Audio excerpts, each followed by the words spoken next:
नमस्कार सर्वांना, श्री स्वामी समर्थ.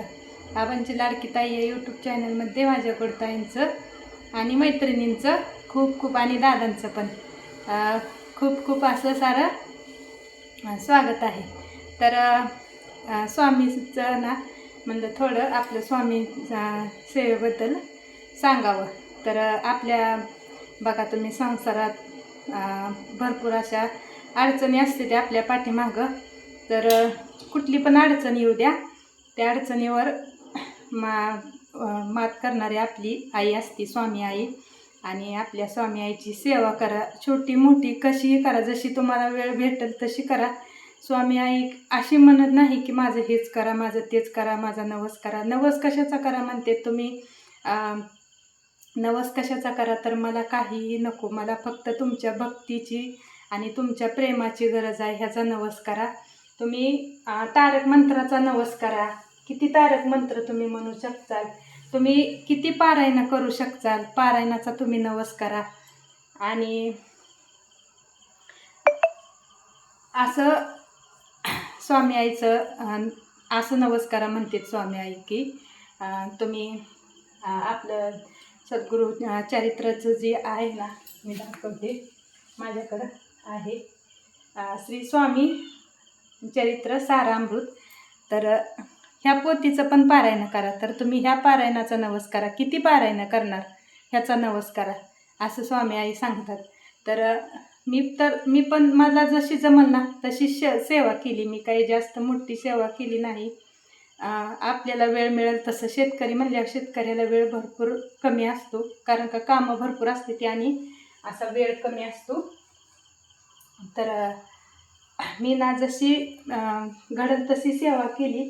आपण स्वामी आईचं नामस्मरण जरी केलं ना तरी त्या नामस्मरणात आपली आई आपल्यावर खरंच मनापासून जीव लावते आणि मनापासून आपली आई आपल्याला आईच्या चरणापाशी घेते आणि खूप सारं प्रेम, खूप सारा आशीर्वाद आपल्या स्वामी आईशिवाय कोणीही देऊ शकणार नाही असं मी तर म्हणते.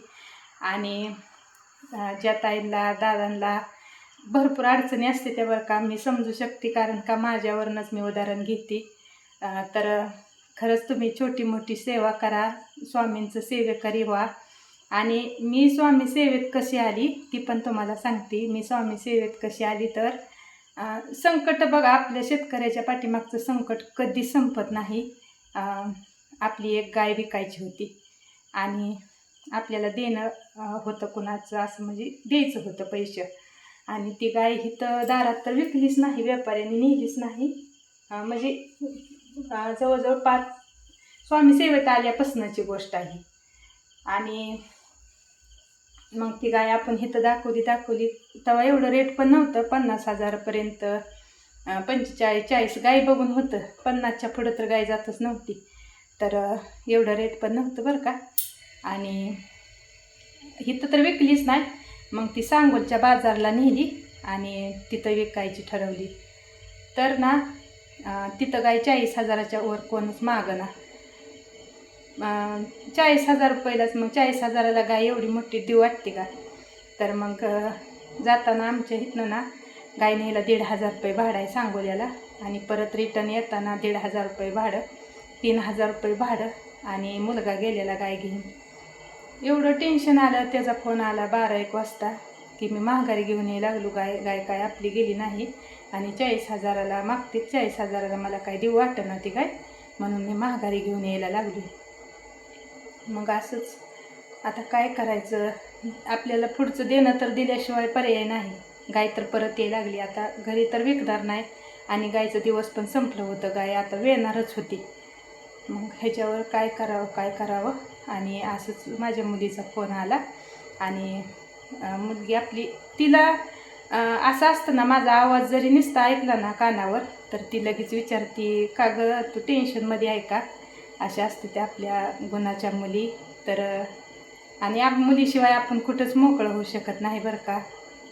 मुलीला मी सांगितलं आणि तिला सांगितल्यावर ती म्हणजे काय करावं गं, का असं झालं गं. परत आली. 3,000 ती खर्च झाला. आता गायचा अजून प्रश्न. आणि दूध देईल, ती विल्यावर दूध देईल, दूध जायला आपलं, पण आपल्याला ते पुढचं जे देणं आहे ते दिलंच पाहिजे ना, त्याला पर्याय काहीच करू शकत नाही आपण, मग काय करायचं. आणि भरपूर दिवसापासून अगोदर माझ्याकडे मोबाईल होता बरं का, पण मी पहिल्यापासून यूट्यूब बघते, पण काय माहिती कधीच स्वामी समर्थांचं मोबाईलवर कधीच आलं नाही ह्याच्या अगोदर. आणि त्या दिवशी ना माझ्या मोबाईलवर एक व्हिडिओ दिसला मला, स्वामी सेवा कशी करायची, सेवा केल्यानंतर काय होतं, असं आल्यावर मी ती क्लिक केला व्हिडिओ आणि बघितलं त्याच्यावरती, तर कशी करायची स्वामी सेवा.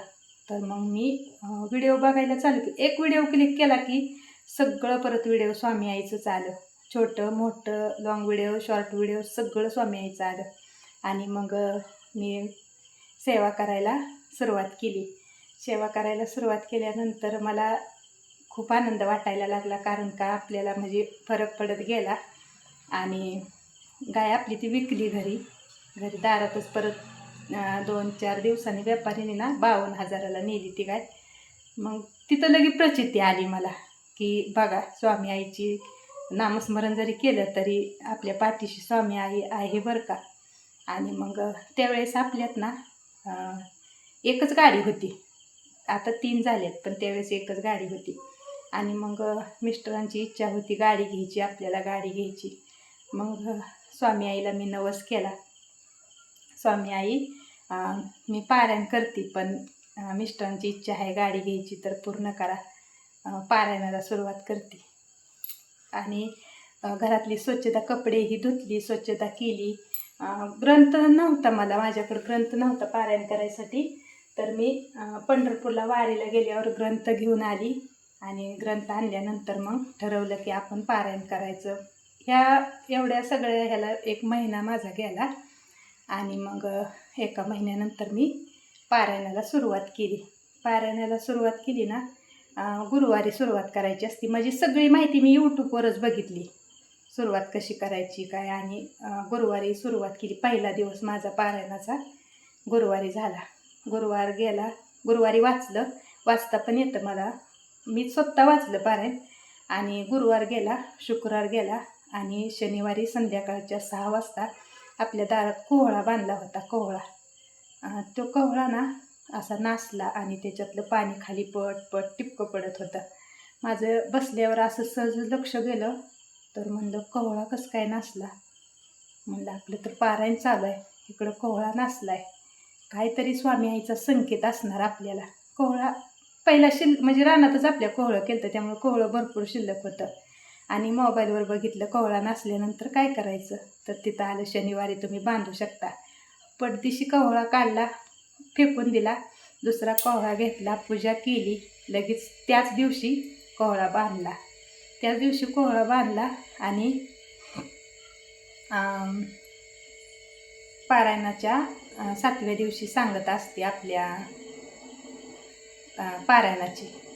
पारायणाची इकडं 7वा दिवस होता, सांगता होती. आणि एवढा खूप छान कार्यक्रम केला मी सांगतेचा पण. जोडी जेवायला घातली, पुरणपोळीचा स्वयंपाक केला, वडं केलं, घेवड्याची शेंग केली. आणि मला सगळं भेटलं, काहीसुद्धा भेटलं नाही असं तर काहीच नाही, सगळं भेटलं. आणि सगळं भेटल्यानंतर मग 7वा दिवस होता. आणि ती जोड जेवण केल्याशिवाय आपण जेवण करायचं नाही. खूप छान पुरणपोळीचा स्वयंपाक पण झाला होता आणि खूप छान मला वाटत होतं. थोडी मुलगी, आई अशी पाहुणे पण थोडीशी गोळा केली ती मी, म्हणजे जाऊबाई ती. आणि मग मिस्टर घरीच नव्हते, बाहेर गेलते. मग मिस्टरांची वाट बघितली पण ती आलीच नाही ती घरी. मग संध्याकाळीच घरी आली, दिवसभर घरी नव्हती. संध्याकाळी अचानक घरी आलं.